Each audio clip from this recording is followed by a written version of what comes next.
Friends, எல்லாருக்கும் வணக்கம். பொதுவாகவே உருளைக்கிழங்கு அப்படின்னா நமக்கு ரொம்ப பிடிக்கும்.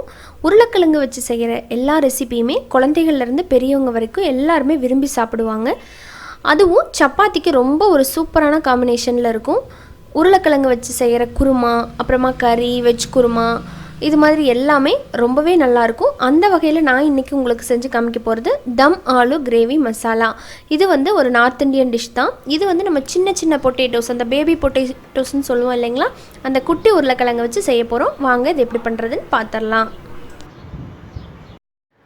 இந்த மசாலா பண்ணுறதுக்கு நான் இன்றைக்கி இந்த மாதிரி பேபி பொட்டேட்டோஸ் எடுத்திருக்கேன். பேபி பொட்டேட்டோஸில் இது பண்ணால் தான் இது ரொம்ப டேஸ்ட்டாக இருக்கும். இதை நல்லா வேக வச்சு, உப்பு லைட்டாக சேர்த்து வேக வச்சு இந்த மாதிரி தோல் உரித்து எடுத்திருக்கேன். இப்போ இதை லைட்டாக நம்ம மேரினேட் பண்ணிக்கலாம். அதுக்கு கொஞ்சமாக உப்பு,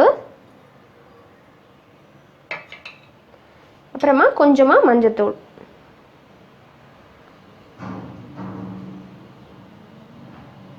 கூடவே கொஞ்சமாக காரப்பொடி, ரெட் சில்லி பவுடர்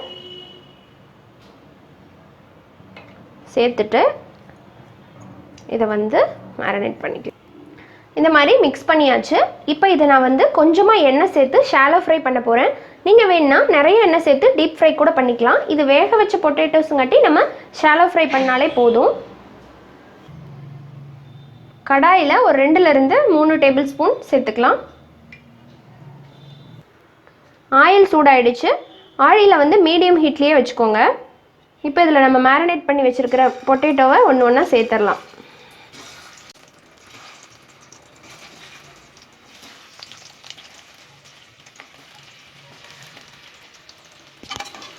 இது நல்லா ரோஸ்ட் ஆகிறது வரைக்கும் நல்லா இப்படி திருப்பி திருப்பி போட்டு நல்லா கோல்டன் ப்ரௌன் ஆகணும். அது வரைக்கும் இதை நல்லா ஃப்ரை பண்ணிக்கலாம்.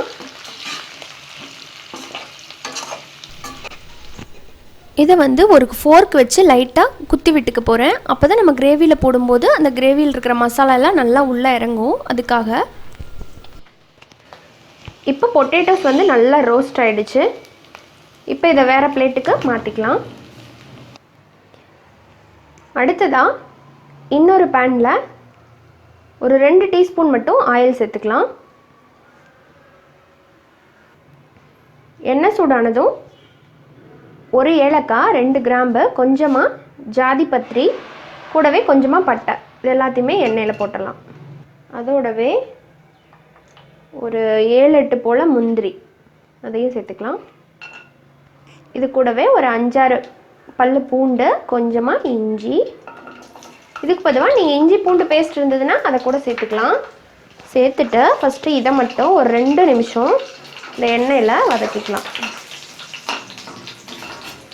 இதோடவே 2 பெரிய வெங்காயத்தை, நல்லா பெரிய வெங்காயமாக 2 எடுத்திருக்கேன். அதை ஒரு ரஃப்பாக சாப் பண்ணியிருக்கிறேன். இப்போ அதை எண்ணெயில் போட்டுடலாம். சேர்த்துட்டு இது நல்லா வதங்கி வரணும். ரொம்ப கோல்டன் ப்ரௌன் ஆகணுங்கிற அவசியம் இல்லை. டிரான்ஸ்பரண்ட் ஆனால் போதும். கண்ணாடி மாதிரி வர்றது வரைக்கும் மட்டும் இதை வதக்கினா போதும். இப்போ வெங்காயம் நல்லா வதங்கிடுச்சு. இதை ஆற வச்சு நைஸ் பேஸ்ட்டாக அரைச்சி எடுத்துக்கலாம். இப்போ நம்ம கிரேவி பண்ண ஸ்டார்ட் பண்ணிடலாம். இப்போ அதே கடாயில் ஒரு 2லேருந்து 3 டேபிள் ஸ்பூன் ஆயில் சேர்த்துக்கலாம். ஆயில் சேர்த்துருக்கேன். இப்போது இதில் ஒரு 1/2 டீஸ்பூனை விட கொஞ்சம் அதிகமாக 1 டீஸ்பூன் சேர்த்துக்கலாம். அந்த அளவுக்கு சீரகம் லைட்டாக அந்த எண்ணெயில் பொரிஞ்சு வரட்டும். இப்போது சீரகம் லைட்டாக பொரிஞ்சிட்ருக்கு. இப்போ இந்த டைம்லேயே ஒரு டீஸ்பூன் அளவுக்கு காஷ்மீரி சில்லி பவுடர், இது கலருக்காக தான், வேண்டான்னா விட்டுடலாம். இப்போ இது இந்த ஆயிலையே நம்ம சேர்த்துடலாம். ஆயிலில் சேர்க்கும்போது உங்களுக்கு நல்ல கலர் கிடைக்கும். ஆயில் ரொம்ப சூடாக இருக்கக்கூடாது, பார்த்துக்கோங்க. அதோட ஒரு 1/4 டீஸ்பூன் அளவுக்கு மஞ்சத்தூள், அதையும் சேர்த்துட்டு இதை கலந்து விட்டுடலாம். ஸோ ஆயிலில் ரொம்ப நேரம் இது பொரியக்கூடாது. இப்போ இதோடவே நம்ம சடனாக ஆனியன் பேஸ்ட் அரைச்சி வச்சுருக்கோம் இல்லைங்களா, அதை சேர்த்துடலாம்.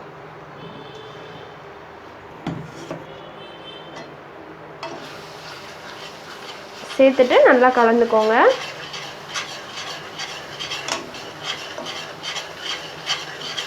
அதோடவே கொஞ்சமாக தண்ணி சேர்த்து நான் கலந்து ஊற்றிக்கிறேன் உள்ள.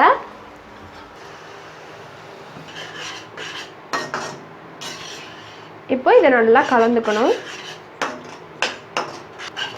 நம்ம சேர்த்த இந்த வெங்காயம் பேஸ்ட் நல்லா எண்ணெய் எல்லாம் பிரிஞ்சு நல்லா வர்றது வரைக்கும் இதை நல்லா வதக்கணும். இப்போ பாருங்கள், ஆனியன் பேஸ்ட்டு சேர்த்தோம் இல்லைங்களா, அதுலேருந்து நல்லா எண்ணெயெல்லாம் பிரிஞ்சு இந்த அளவுக்கு கன்சிஸ்டன்சி வந்துருச்சு. இப்போ இதோட பச்சை வாசம்லாம் நல்லா போயிடுச்சு. இப்போ இதில் தக்காளி சேர்க்கலாம். ஒரு 2 பெரிய தக்காளியை எடுத்து பியூரியாக பண்ணியிருக்கேன், அரைச்சிருக்கேன். அதை இதில் சேர்த்துட்டு நல்லா கலந்து விட்டுறலாம். இந்த தக்காளியோட பச்சை வாசமும் போகணும். ஸோ இதை நல்லா கலந்துக்கோங்க. கலந்து அதே போல் எண்ணெய் பிரிஞ்சு வர்றது வரைக்கும் இதை நம்ம நல்லா வதக்கணும். இந்த ஸ்டேஜில் நம்ம இதில் பவுடர் ஸ்பைசஸ் எல்லாம் ஆட் பண்ணிக்கலாம். 1 டீஸ்பூன் மல்லித்தூள், 1/2 டீஸ்பூன் சீரகத்தூள், கொஞ்சமாக ஒரு ஃப்ளேவருக்காக பெப்பர் பவுடர், அப்புறமா இதோடவே காரத்துக்காக ஒரு 1/2 டீஸ்பூன் மட்டும் மிளகாய்த்தூள் சேர்க்குறேன். ஏன்னா காஷ்மீரி சில்லியில் அவ்வளோக்கா காரம் இருக்காது, கலர் மட்டும் தான் கொடுக்கும். இப்போது இதை நல்லா கலந்து விட்டுக்கலாம். கலந்துட்டு இந்த தக்காளி அப்புறமா நம்ம சேர்த்துருக்கிற இந்த பொடியோட பச்சை வாசம் போகிறது வரைக்கும் இதை நல்லா வதக்கணும். இப்போது நல்லா எண்ணெய் பிரிஞ்சு வந்துடுச்சு. இப்போ இந்த ஸ்டேஜில் நம்ம ஒரு முக்கியமான பொருள் இதில் ஆட் பண்ண போகிறோம். என்னென்னா தயிர். 1/4 கப் அளவுக்கு தயிர், 1/2 கப் கூட நம்ம இதில் சேர்த்தலாம். 1/4 கப் தான் நான் சேர்த்துறேன்.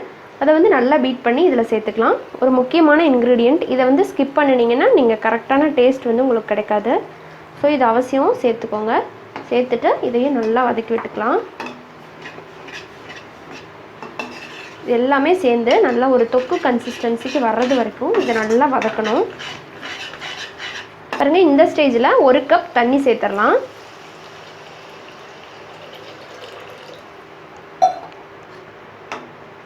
தேவையான அளவுக்கு உப்பு சேர்த்து இது கலந்துடலாம். நல்லா பச்சை வாசம்லாம் போயிடுச்சு. இப்போ இது லைட்டாக ஒரு கொதி வரட்டும். அப்புறமா இதில் நம்ம ஃப்ரை பண்ணி வச்சுருக்கிற உருளைக்கிழங்கையும் உள்ளே சேர்த்துக்கலாம்.